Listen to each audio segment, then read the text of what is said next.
रुक्मिणी जी सोने की थाली में जल लेकर आती है। भगवान सुदामा का पांव उसमें डाले, उसके पहले ही भगवान के हाथ में सुदामा का पांव आ गया। जब पांव आ गया तो भगवान सुदामा के पांव में से भगवान के हाथ में कुछ चुभ रहा है। भगवान तो बहुत कोमल है, भगवान को रोना आ गया और भगवान सुदामा के पांव को पकड़ करके रहते, ऐसे बेहाल बेवाइन सो पग कंटक जाल लगे पुनी चोए दिन खोए। और देखी सुदामा की दीन दशा करुणा करके करुणा निधि रोए। तो पानी परा के हाथ छुए नहीं, नैनन के जल सो पना भी पैसा नहीं है कि पाँव में पहनने के लिए वो पदत्राण खरीद सके। कुछ एक बात बताना था, क्या कहा तुम इतने दरिद्र हो कि तुम्हारे पास चप्पल जूता खरीदने के लिए पैसे नहीं, खरीद लेते, ऐसे क्यों आ गए? अब सुदामा को इतना बुरा लगा भगवान की ये बात। क्यों? सुदामा ने कहा ये कुछ कह दे मुझसे, मेरा मित्र है, मैं सुन लूंगा, लेकिन अकेले में कहा ये कारण तुम झूठ बोल रहे हो। तो रुक्मिणी ने धीरे से कहा क्यों जेठ जी ऐसी कोई बात है क्या? अगर देखिए मैं मना दूं जब रही है और भगवान सुदामा के शरीर पर अपना हाथ लगा रहे हैं। अब शरीर पर मांस तो था ही नहीं, केवल हड्डी।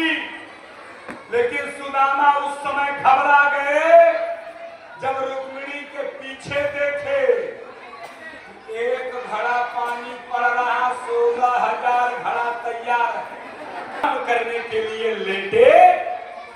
तब भगवान ने कहा रुक्मिणी कहाँ, का इससे अच्छा मौका जिंदगी में दोबारा नहीं मिलेगा। का क्यों? का ब्राह्मण तुम्हारे घर आया है, भोजन कर चुका है, आराम कर रहा है, अब बैठ जाओ, एक चरण पकड़ के तुम और दूसरा चरण पकड़ के मैं। देवताओं ने जब यह दृश्य देखा, आकाश से फूल की वर्षा करने लग रहे हैं। तो हमारा निवेदन है प्रभु का क्या का अगले जन्म में हमें भी सुदामा बनाना। और यही है किसका सौभाग्य है सुदामा के बड़ा। आज जैसे ही देवता फूलों की वर्षा कर रहे हैं, भगवान पांव दबा रहे हैं, उसी बीच में धीरे से पूछे अच्छा एक बात बताओ। कहा क्या? कहा सोने की छत, सोने की दीवार, इसलिए लगे सेट करने कहीं दिख न जाए। लेकिन भगवान तो देख लिए, भगवान पहुंचे और सीधा पोटली को छीन लिए। मैं जानता था तुम भले भूल जाओगे, लेकिन मेरी भाभी बिना तुमको कुछ दिए भेजने वाली। को खोला और पोटली के अंदर का जब दृश्य देखा कि जिसमें चावल आया है वो भी 3, फिर दूसरा उठाए वह भी मुंह में डाल लिए। और जो ही तीसरा उठाने लगे, रुक्मिणी जी ने हाथ पकड़ा, अरे रुक जाइए। भगवान ने कहा क्यों? कहा ये सुदामा नहीं समझ रहे हैं, लेकिन मैं तो समझ रही हूँ। कहा क्या? कहा आप एक मुट्ठी खाए, एक रोके आपने सुदामा को दे दिया, दूसरी मुट्ठी, लेकिन तीसरी मुट्ठी अगर खा लोगे तो जो आपके लिए है मुझे लगता है वो भी दे दोगे।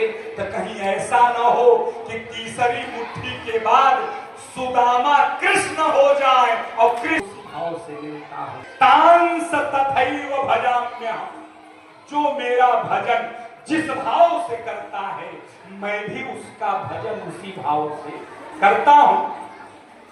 सुदामा रुक्मिणी जी ने कहा तीसरी मुट्ठी हमको दे दीजिए, हम 16,108 पहने हैं, थोड़ा थोड़ा ले लेंगे। अब सुदामा का चावल भगवान ने भोग लगाया। सुदामा थके थे, सो गए। अभी बोले नहीं सुदामा कि मेरे घर में 3 दिन से बच्चे भगवान है और सबके दिल में बैठे हैं, तो क्या मेरे दिल में नहीं बैठे? मैं इनसे कहूं कि मेरे घर में 3 दिन से चूल्हा नहीं चला, तब मुझे देंगे? मैं कहूंगा नहीं। अगर ये भगवान है तो समझ जाएंगे और देंगे। इधर सुदामा सोच रहे हैं। जैसे ही सुदामा को नींद आई, भगवान ठीक अर्धरात्रि में पहुंचे सुदामा के घर। दरवाजा बंद था, सांकल बजाई। सुशीला ने दरवाजा खोलने से पहले पूछा, कौन? भगवान ने कहा, कृष्ण। जैसे ही सुना कृष्ण, दरवाजा खोला। अरे आप यहाँ आपका हाल चाल लेने चलाया भाभी, और क्या समाचार है? और जब भगवान घर आए तो सोए हैं, वो भी नहीं बोल रही है। भगवान ने कहा, और बच्चे का? वो भी ठीक है। कहा, कोई दिक्कत हो तो बता दो। कहा, ना सब तुम्हारी कृपा है, कोई कमी नहीं है। भगवान ने पूरे घर में देखा, एक भी अन्न का टुकड़ा नहीं। भगवान समझ गए, लेकिन भगवान को हंसी आ रही। देखो इसका कितना बड़ा धैर्य है सुशीला का। मुझसे कह नहीं गई है कि मेरे घर में भोजन नहीं बना, मेरे बच्चे भूख से व्याकुल है, कह नहीं रही है। भगवान जब चलने लगे तो अंतिम बार भगवान ने पूछा, भाभी अब इसके बाद नहीं पूछूंगा? कहा, क्या? कहा, सब ठीक है ना तुम्हारे परिवार में? और भगवान का हाथ पकड़ के कहा, कन्हैया कहना नहीं चाहती थी, लेकिन तुम अगर पूछ रहे हो तो जानते हो मेरे घर की क्या पोजीशन है इस समय? भगवान ने कहा, क्या? कहा, कन्हैया 1 माह 2 पाख। कन्हैया एकादशी सबके घर में आती है। कहने का मतलब एकादशी के दिन घर में भोजन नहीं बनता। सुशीला रो पड़ी। कहा, दुनिया के घर में 1 महीने में 2 ही दिन एकादशी आती है, 2 बार, लेकिन मेरे घर 1 माह 2 पाख में 2 एकादशी हो, लेकिन हमारे तो गोपाल जू रोज एकादशी हो। मेरे घर में भोजन मर्यादा नहीं तोड़ा, मेरे घर में तो रोज एकादशी है। जैसे ही सुशीला ने भगवान का हाथ पकड़ के कहा, मेरे घर में रोज एकादशी है, भगवान ने उनके हाथ के ऊपर अपना हाथ, पता नहीं चला सोते हुए सुदामा को। अर्धरात्रि में भगवान गए और सोने की सुदामापुरी बनवा दिया। अगर सोने की द्वारिकापुरी में कृष्ण रहते हैं तो सोने की सुदामापुरी। सुदामा तो सुबह जगे द्वारिका में, तो सुदामा के मन में तो भाव आ रहा था, क्या? अब पढ़, क्योंकि वो तो भगवान से पढ़े। क्या लिखा है ब्रह्मा ने सुदामा के ललाट पर? श्री छाया अखंड दरिद्र होगा। श्री माने लक्ष्मी, क्षय माने नहीं, इसको कभी लक्ष्मी प्राप्त नहीं होगी। भगवान ने कहा, मैं चंदन लगाऊंगा तब भी प्राप्त नहीं होगी। भगवान को चंदन लगाना था ऐसे, ऐसे नहीं लगाया, बस शुरू किया, ऐसे कर दिया जो बार बार मुड़ के भगवान की ओर देख रहे। चलो अच्छा देखो, सुदामा तो ये सोच रहे हैं, लेकिन जो ही करते थे तो क्यों जाने दिया आपने? वो ब्राह्मण तो रुकना चाहता, क्यों विदा कर दिया है आपने? भगवान ने रोते हुए कहा, तुम नहीं जानते। मुझे कठोर हृदय करके सुदामा को भेजना पड़ा। कहा, क्यों? कहा, इसलिए मुझे कठोर बनना पड़ा। मैंने सोचा ये तो यहाँ रहेंगे, अच्छा अच्छा भोजन करेंगे, लेकिन मेरी भावना न चला जाए, इसलिए मुझे कठोर बनकर उनको विदा करना पड़ा। नहीं तो मैं भी भेजने वाला नहीं था, प्रेम से कहता तो जाते, इसलिए मुझे कठोर बनना पड़ा। और सुदामा मन में भगवान को सब कहते हुए जैसे ही अपने घर पर आए, अब ध्यान बना रहे, यहीं से यह कथा सीधे विश्राम की ओर जा रही है। अगले 10 से 12-15 मिनट के अंदर ये 7 दिवसीय कथा पूर्ण विश्राम हो जाएगा 15 मिनट में। तो अब व्यवस्थित आप हो जाइए, क्योंकि यहीं से कथा विश्राम में जाएगी और इसके बाद तब हम लोग पूर्णाहुति में भाग लेंगे, आरती में भाग लेंगे। अब सुदामा देख घर दिखी नहीं, घर आई, वो तो भगवान ने महल बना दी। सुदामा सोचे चलो घर नहीं है लेकिन घर में रहने वाले तो होंगे, वो कहां गए? तब तक सुशीला अटारी पर खड़ी हुई महल। अब ध्यान दो, सुदामा अपनी पत्नी को पहचान नहीं पाते। क्यों? भाई इसलिए कि सुदामा ने तो जिंदगी भर उस पत्नी को देखा था जो गोरी होने के बावजूद भी गरीबी के कारण काली हो गई, जिसके शरीर पर धागा भी नहीं था, गहना कौन का है, जो साड़ी पहनती थी वो फटी थी। लेकिन आज जिसे देख रहे हैं, कोरांग बदन, नीचे से ऊपर तक सोने के गहनों से सजी हुई, बनारस बच्चे दौड़ के आए, जो बच्चे नंगे घूम रहे थे लंगोट बांध के, और राजसी कपड़ा पहने बच्चे का ये कौन है? आपके ही बच्चे हैं।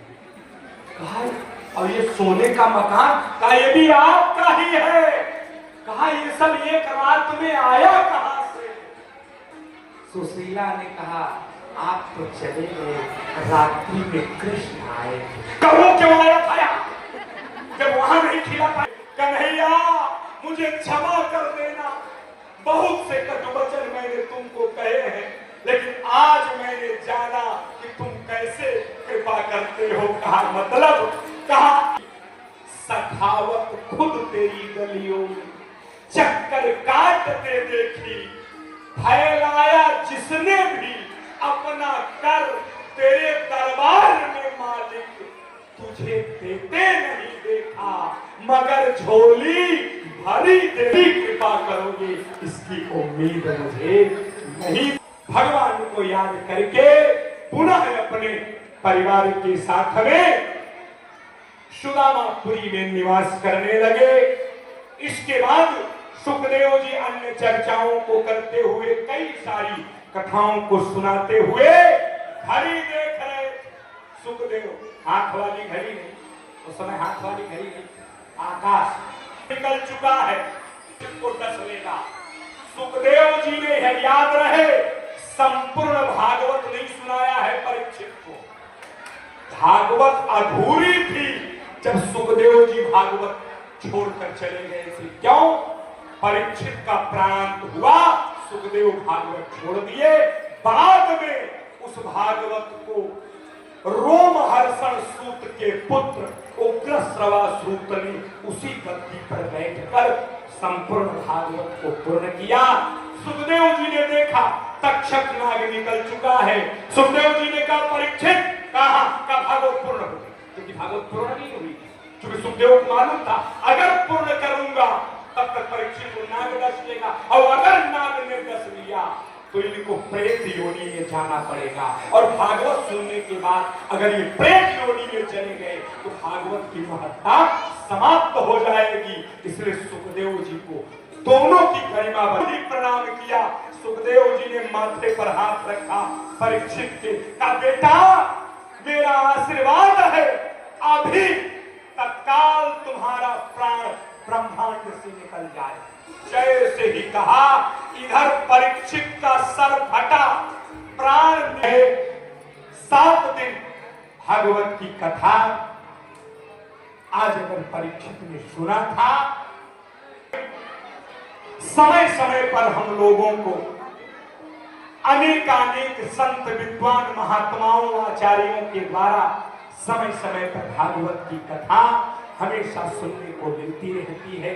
इसलिए आप सभी बड़भागी हैं जो आप लोगों ने इतना दिव्य और प्रेम भाव से श्रीमद् भागवत को 7 दिन श्रवण किया।